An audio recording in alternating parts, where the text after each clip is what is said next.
Assalamualaikum warahmatullahi wabarakatuh.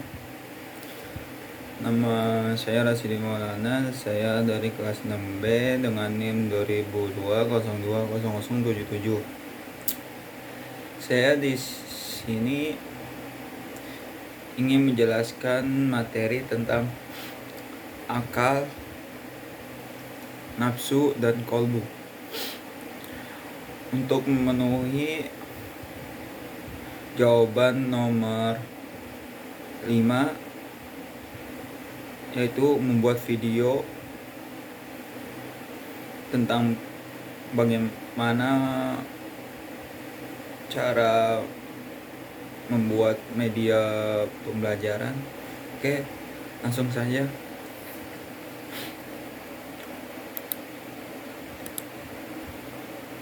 Yang pertama, kita siapkan bahan-bahannya seperti materi, PowerPoint, dan software buat nge-record di laptop.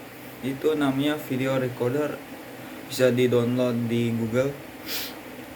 Dan satu lagi, video menggunakan HP nanti kita edit di KineMaster atau aplikasi lain. Nanti kita gabung, jadi yang di video di HP itu kita kecilkan, biasanya itu di pojok kecil itu. Lalu yang recorder layar laptop itu biasanya yang besar, yang terminal yang besar. Oke, langsung siapkan materi.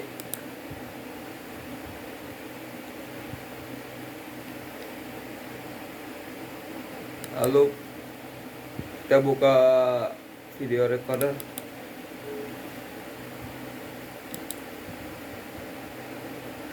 Oke.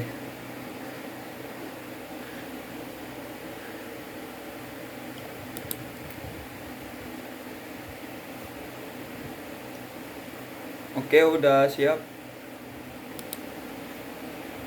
Sebelumnya teman-teman ada yang tahu nggak? Sebelumnya ada yang tahu nafsu, akal, dan kolbu? Oke, baik, saya jelaskan apa yang dimaksud dengan nafsu, akal, dan kolbu. Di materi sini nafsu, akal, dan kolbu dibagi menjadi 3 untuk pembahasannya. Yang pertama pengertian, yang kedua kedudukan, yang ketiga perilaku orang yang memahami nafsu, akal, dan kolbu. Oke, langsung saja ke pengertian pertama. Pengertian nafsu. Nafsu berasal dari bahasa Arab anfus, tunggal, dan jamaknya yaitu anfus, yang dapat diartikan roh, nyawa, tubuh dari seseorang, darah, niat seseorang yang kuat. Secara istilah, nafsu adalah keinginan seseorang. Maaf, sini ada tipe, kita benarkan. Seseorang atau dorongan hati yang kuat untuk pemenuhan kebutuhan hidupnya. Allah Subhanahu wa taala berfirman dalam surat Al-Fajr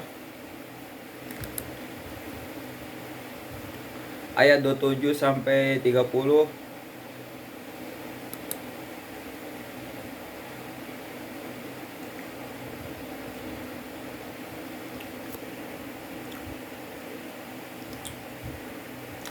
Bersabar, ini sedang update Firefox-nya.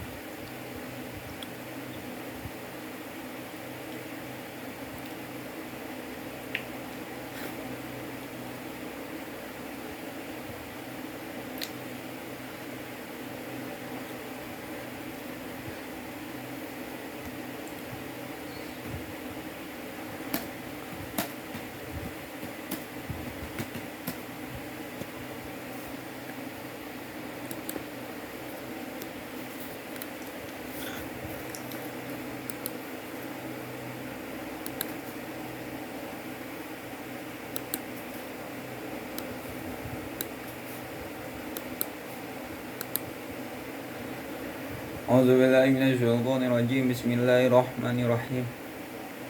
Ya ayyatuhan nafsul mutmainnah irji'i ila rabbiki radiyatan mardiyah fadkhuli fi ibadi wadkhuli jannati.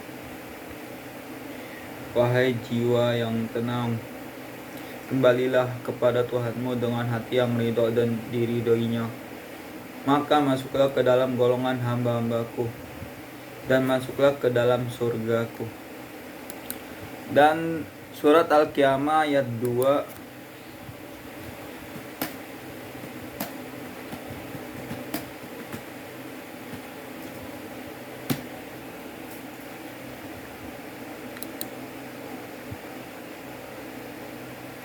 La uqsimu bin nafsil lawwamah. Aku bersumpah demi jiwa yang sangat menyesali dirinya sendiri.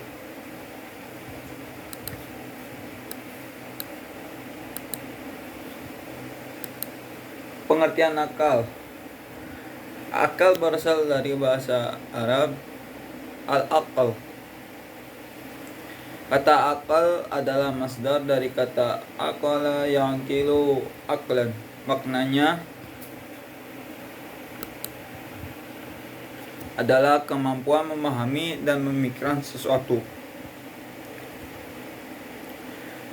Allah berfirman dalam surat Al-Hajj ayat 46.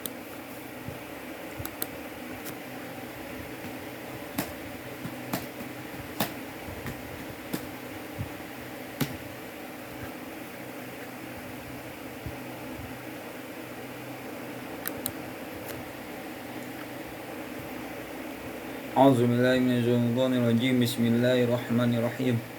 Afalam yasiru fil ardi fatakuna lahum qulubun ya'qiluna biha aw adhanu yasma'una biha fa innaha la ta'mal absar walakin ta'mal qulubul lati fis sudur.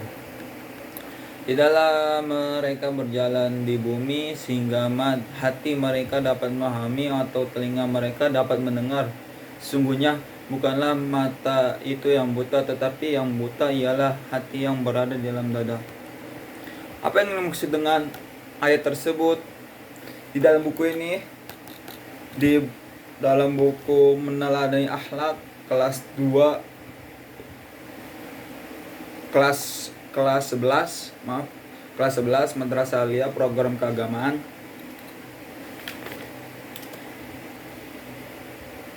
Maksud dari ayat tersebut dijelaskan bahwa akal itu ada di dalam kolbu, yang berarti memahami dan memikirkan.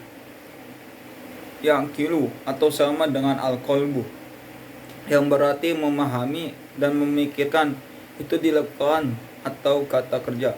Al-kolbu adalah jantung, maksudnya bukan hati dalam arti yang sebenarnya, karena tidak berada di dalam dada. Hati dalam arti yang sebenarnya adalah padan kata dari al-kabidu, bahasa Arab.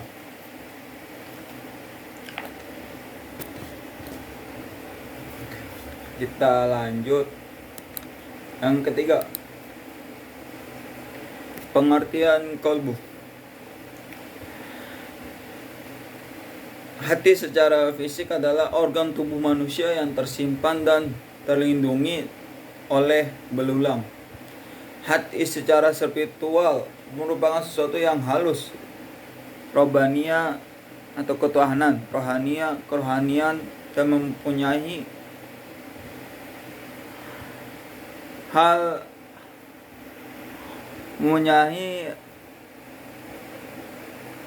hak jasmaniah.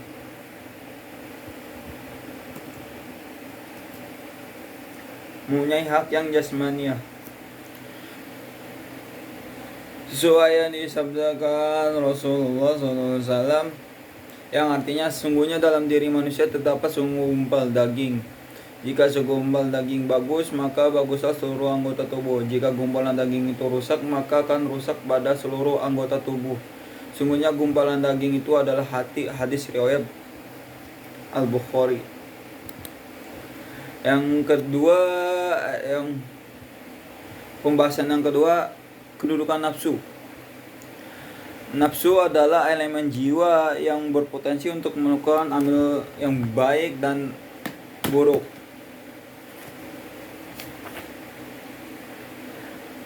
Nafsu adalah roh, sebagaimana dalam Al-Quran surat At-Takwir ayat 7. A'udzubillahi minasyaitonirrajim. Bismillahirrahmanirrahim. Wa idzan nufusu zuwijat. Dan apabila roh-roh dipertemukan dengan tubuh,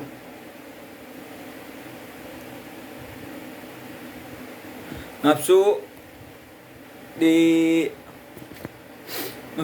ada 7 tingkat, yaitu nafsu amarah, nafsu lawamah, nafsu mulhimah, nafsu mutmainnah, nafsu radiyah, nafsu mardiyah, dan nafsu kamilah. Apa itu nafsu amarah? Nafsu amarah tempatnya adalah as-sadru, artinya dada. Seperti bukhlu, artinya kikir atau pelit. Al-hirsu, artinya tamak atau rakus. Al-hasadu, artinya hasud dan dengki. Jahlu, bodoh. Kibru, sombong. Sahwatu, keinginan duniawi. Nafsu lawamah tempatnya adalah al-qalbu, artinya hati. Tempatnya 2 jari di bawah susu kiri. Adapun jenis-jenisnya yaitu laumu, mencela, hawa, bersenang-senang, makruh, menipu, ujubu, artinya bangga diri. Gibatu, artinya membicarakan keburukan orang lain. Iya'u, artinya pamer amal. Zulmu, artinya zalim. Al-kizbu, artinya dusta. Dan ghaflatu, artinya lupa. Nafsu muhimah tempatnya adalah ruh. Tempatnya 2 jari di bawah susu kanan.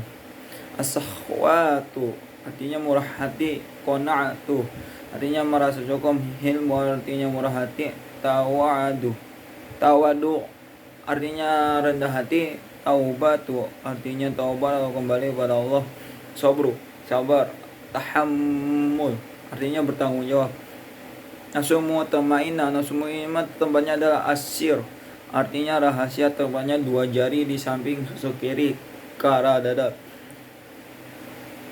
Seperti judu, artinya dermawan. Tawakkulu, berserah diri. Ibadatu, ibadah. Syukur, terima kasih. Ridha. Khosyatu, artinya takwa yang melanggar pelanggaran. Nafsu radiyah adalah tempatnya sangat rahasia atau sirosir. Tempatnya di jantung yang berfungsi menggerakkan seluruh tubuh. Karamu, mulia. Zuhud. Ikhlas atau tanpa amrih. Wara, meninggalkan subhat. Riyadhah, latihan diri. Dan wafa, tepat janji. Nafsu mardiyah tempatnya adalah al-khafi, samar. Tempatnya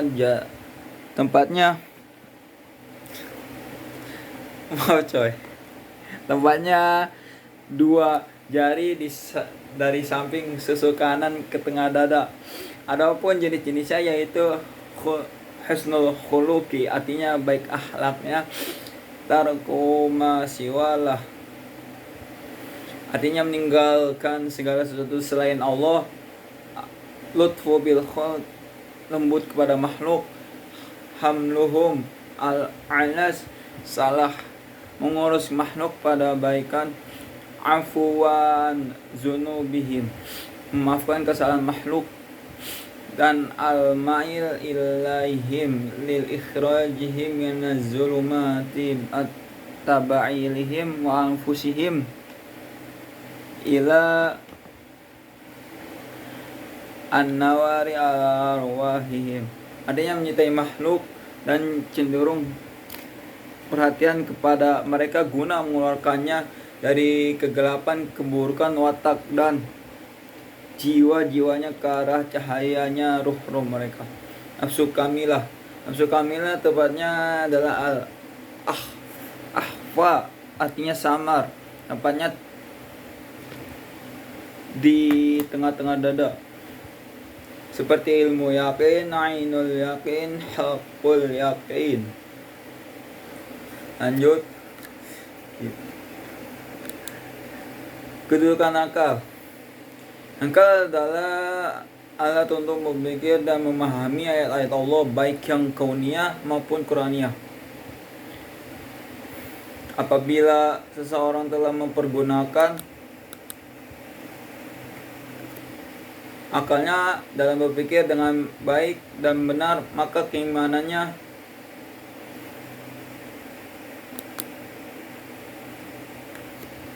akan semakin mantap dan terus meningkat. Allah berfirman dalam surat Al-Qaf ayat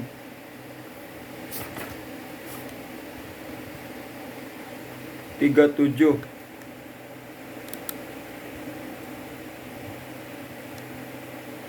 A'udzubillahi Bismillahirrahmanirrahim. Inna fi dzalika ladzikra liman kana lahu qalbun wa alqa sam'a wa huwa syahid. Sungguhnya pada yang demikian itu benar-benar terdapat peringatan bagi orang-orang yang mempunyai akal atau yang menggunakan pendengarannya sedang dia menyaksikannya.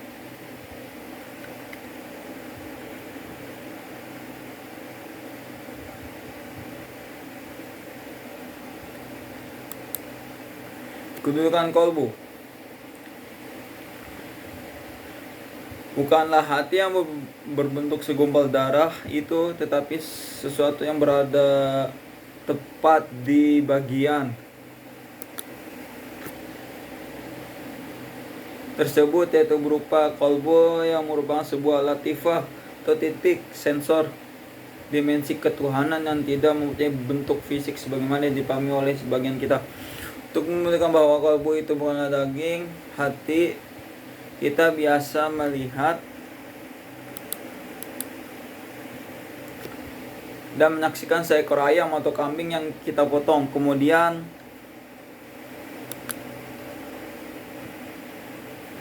kita bedah perutnya, maka kita tidak akan menemukan pada hewan tersebut segumpal daging yang disebut dengan kolbu.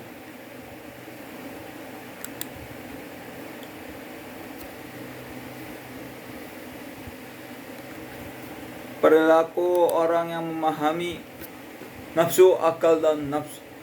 Perilaku orang yang memahami nafsu, akal dan kolbu.